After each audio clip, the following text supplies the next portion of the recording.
So to find the break-even amount, what you've got to do is sub in for n equals 200.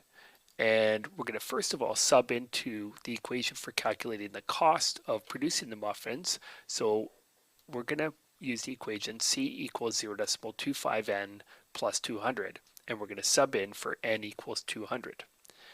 And when we simplify, 0.5 times 200 is 100. And so C is equal to 300.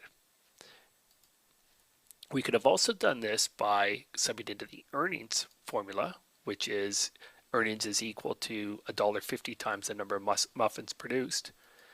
And so C equals 0.5n.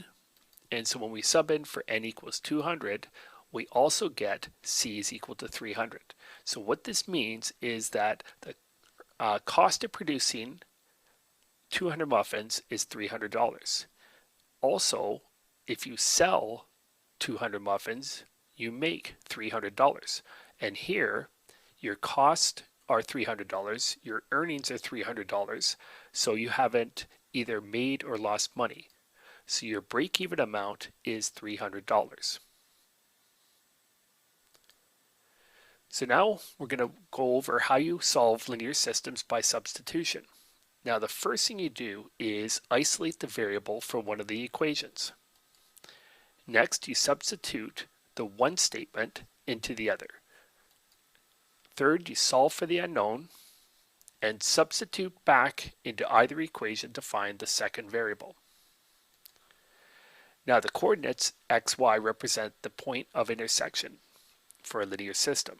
And at that point, the x is equal to the y for both equations. And it's always wise to check your solution, because if it satisfies both equations, then you know you've got it right. So we'll start by looking at an example. And we want to solve the linear system y equals x plus 1 and y equals 3 minus x. And the first step was we had to isolate one of the variables.